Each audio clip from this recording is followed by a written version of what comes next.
Welcome back to Business and Politics. Dr. Alvin Ang. Sir, you've been doing a lot of work, I didn't realize it, on financial literacy, you and your wife. What is the need that you saw that made you start on this advocacy?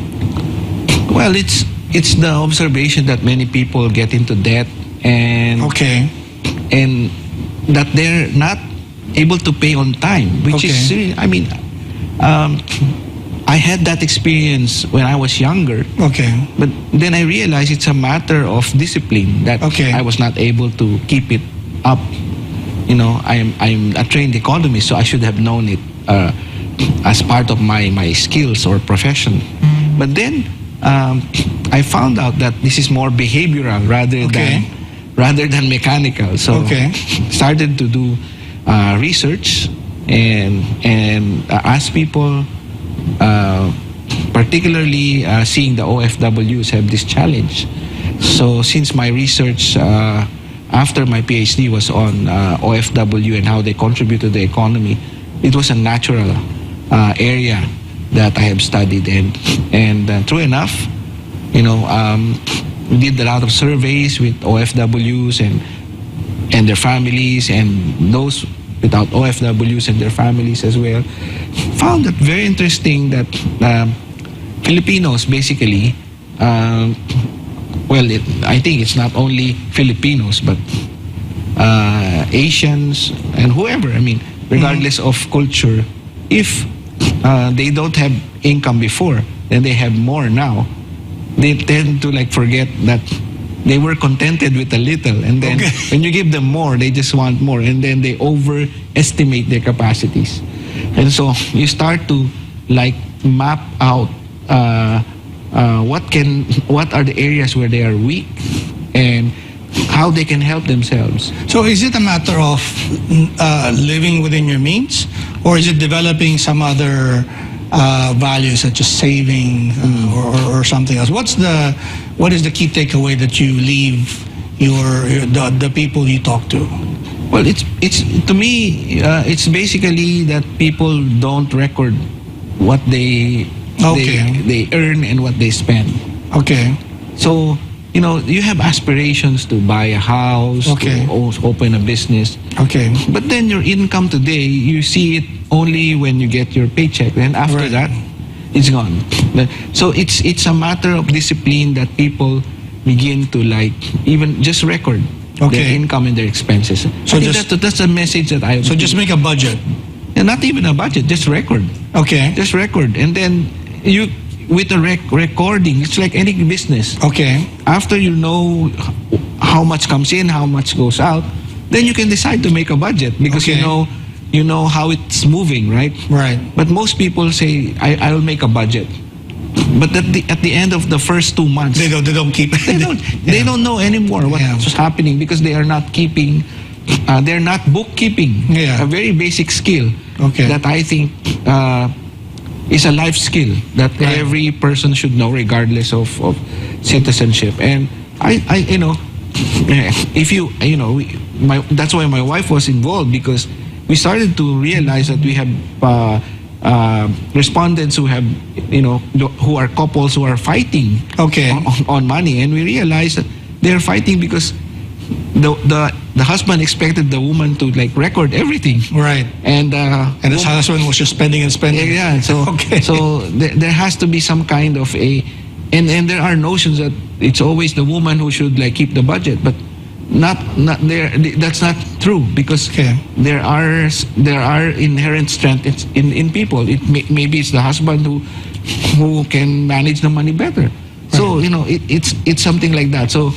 And we found out that particularly with OFWs whose families are separated, I mean by the work area, so then you really have to have a very good communication system, and how to manage your resources, especially if you have dreams of like going back for good or starting a business when you're home, or investing in even just investing, so. Something like that. What about savings? I mean, that's a often repeated, you know, advice that I hear from people. Is that Is that practical given, I suppose, the prevalence of poverty in the Philippines? I mean, is that something that can be done? You will be surprised that people can save. Okay. In many surveys we found, even the Family Income Expenditure Survey will tell us that people can save. Okay. The question is, how much can they save? Right. There's this book called, I don't know if you've seen it, the Richest Man from Babylon. Yeah. They say that, whatever your income is, just 10% put it away. Is that something that, as an economist, I know those are parables, from centuries ago, from millennia ago, but is that something that you would advise people, 10% to put it away? Yeah, to me, it's easy to say that, but then again, people have different contexts. So okay. I would rather that someone first know that how he or she uses finance, and then decide. Okay. That I can live with this. Okay. Right? Because you can hear stories that people saving 50%, 60%. Sure. But then look at the culture. I mean, look at the Philippines compared to other countries in Asia is the lowest saver in terms of percentage. The Filipinos on the average save about 50%. Okay. Which is, if that 15% is the average of all the Filipinos with the top 10% earning more than half of everyone else. So that's 15%. If you zoom it into different income levels, that will be very small for the poor, right? Okay. Or the lower incomes. So, but look at the Singaporeans, the Chinese, Indonesians, they all save above 30 to 40%. Right. So there's some cultural elements to it as well. But then, it's easy to say that if you have income already, okay, or you have excess. But how do you know you have excess? Right. And so that's why I always tell people, then it's really up to you. You have to really decide. I don't know if you've seen that book, Poor Economics, by Dr. Banerjee and his wife, Dr. DeFlo. I think they were in that book talking about, it may have been Morocco or somewhere in Africa, where they met a person who, instead of spending his small income on food, he spent on a television set, and they were trying to understand why, but the explanation was quite rational, that the person thought that he would have more utility, because he didn't work, watching TV, and then he could put up with, maybe a day or two of not having, 3 meals a day. Is that something that needs to be corrected, or that's just a reality about the behavior of poor people around the world, that maybe we should try to understand better and craft policies around?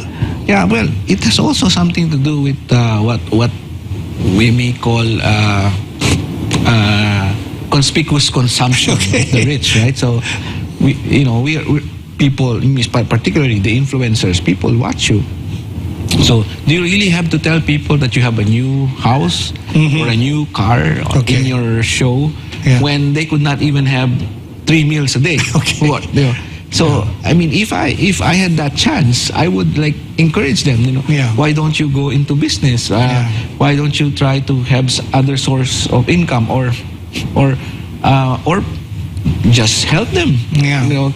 Rather than create false impression that they can be like them. Just devil's advocate, Prof. Right?